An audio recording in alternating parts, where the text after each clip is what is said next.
I'm Alex with Fairly Honest Off-Road, and I'm going to head over to Bones Customs Creations where I'm going to interview Chris, the owner, and see just what it is that they do at their world famous custom Jeep shop. And at the end of the interview, I'm going to break the news to him that his crew is going to break an egg over his head for every 1,000 views this video gets. Those videos will be posted on their Facebook page. That link's in the description. So you know what to do. Let's go.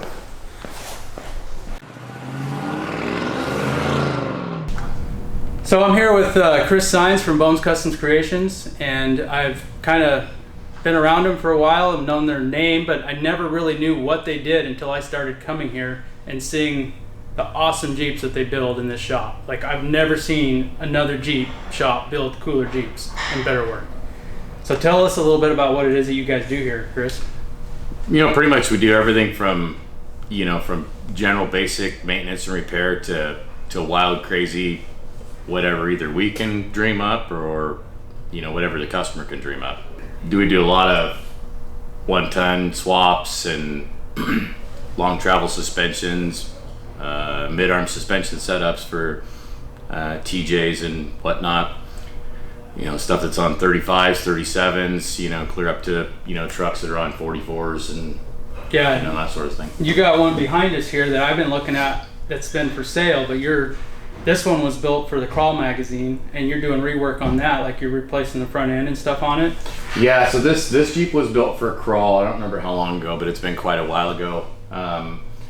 I think it had a 8.8 or a 44 in the back, and it's got a high pinion 9-inch in the front, and then somebody else did some rework to it, basically converted it over to 1-ton, put a 14 bolt in the back and a 9-inch in the front, and that's it's an old Curry front end that has the old 8.8 carrier and stuff in it, 31 spline, and it's just not holding up to the task anymore. So we're going to pull that out. We're going to put in a Kingpin 60. We got some geometry to change in the rear end of it. It doesn't handle very well. Now talk about geometry a little bit so that they know, because what can geometry do for somebody that has a Jeep that isn't driving very well? So geometry, in the basics of geometry and suspension is the way that the torque transfer from the axle to the tires, the way that translates into the chassis. So if the geometry is off, you'll see a lot of Jeeps where when they stand on it, the rear end will either squat down really bad or it'll raise really high.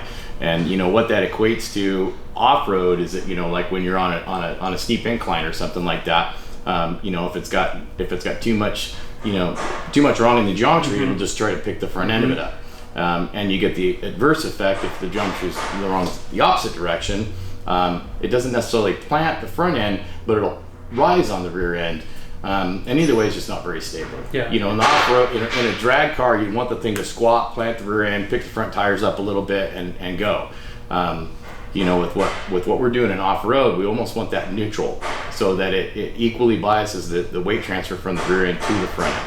Now, if somebody had a Jeep that they put a lift kit on themselves or had somebody else do, and they didn't like how it drove or it wasn't working right, that's something you guys do, is take that Jeep, bring it in, and figure out where the problems are and fix them to make it handle and perform the way that somebody wants. Yep, we do it all the time. We get lots of rigs that come in here, and the complaints are either that it doesn't drive very well, or it doesn't handle very well, or they just bring it in for some general maintenance and repair, and we'll take it out for a drive, and we're like, whoa, this thing's crazy, it's all over the place, and they're like, oh, well, we just figured it drove like a Jeep.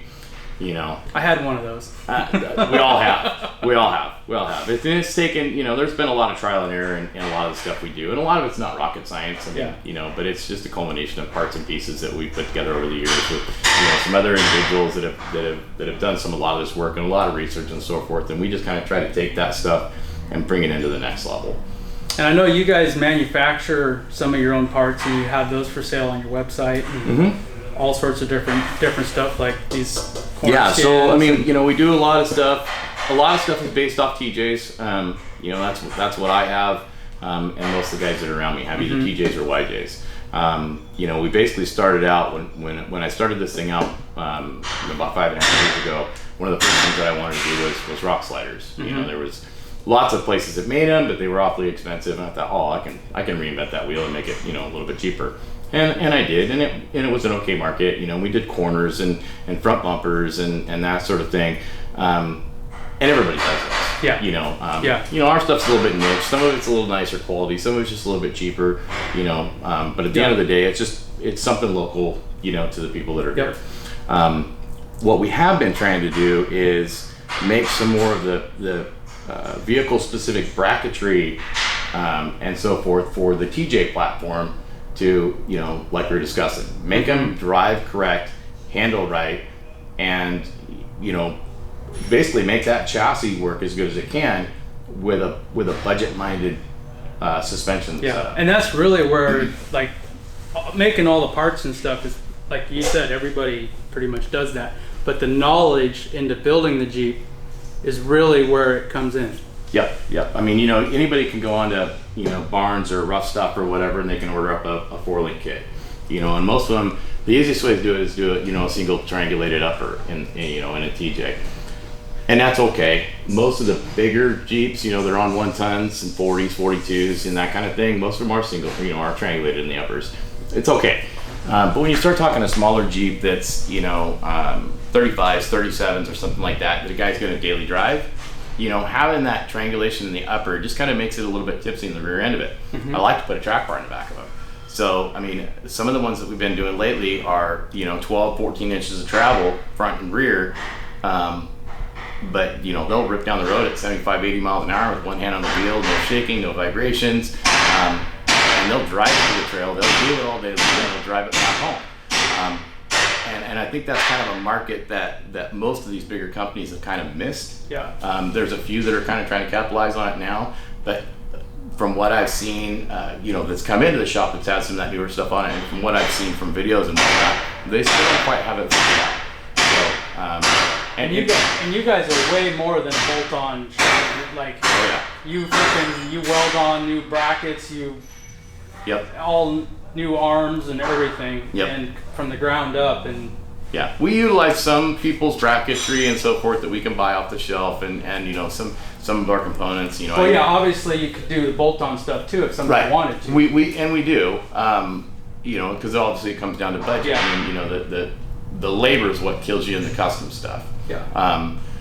And with that too, I mean, we've built track bars, we bought track bars, and you know, anymore, I kind of like to try to find a piece that will fit my build, that I can work around a little bit, as opposed to try to reinvent the wheel on everything. You know, track bars, for example, I have found a front track bar that works really good with the TJs. Keeping my secret to myself, but I found one that works really good on the TJs. It's a forged track bar. So if you want to fix your TJ, come see Chris. It's a forged track bar, and it works really, really well. And I mean, you know, we can run a 2-inch bump stop extension or less, and have that track bar clear the diff cover, clear all the steering components, and clear everything, and still drop out and you know, have 14 inches underneath of it. So. Being able to buy those parts and not having to build it kind of saves on both ends, labor cost and maintenance cost. I know I've seen you guys doing like custom stainless steel exhaust. That's pretty cool. Oh yeah. So that's something we started, you know, I've never had an exhaust bender. So we got a company local that we buy, you know, pre-bent, mandrel bent tubing. I'm kind of a firm believer in mandrel bent tubing. And, you know, we've gotten quite a few people that have just dropped off their stuff. I mean, coming in here and checking things out, I've seen quite a few rigs that you guys are working on. I mean, I've done stuff, you know, Jeeps and whatnot, you know, there's really tight constraints and lots of pipe cuts and stuff, trying to maneuver it around things. I mean, we did what was that thing, a 78 Lincoln 2-door Lincoln Continental. You know, we did, you know, 2.5-inch exhaust with some old school flow masters on it, and ran it up over top the rear axle and everything. It had to dump out right at the rear bumper, and we fired it up, had like nothing on it, just a stupid little Windsor motor, and things sounded like a piece of shit. And as soon as we fired it up with that new exhaust, I was like, "Whoo, hot damn, this car sounds good." You know, so you know, kind of prided on that. We're not cheap on that, but you know, we do try to do really nice quality. You components. do awesome, like it's awesome work. So now, I've got to tell you something.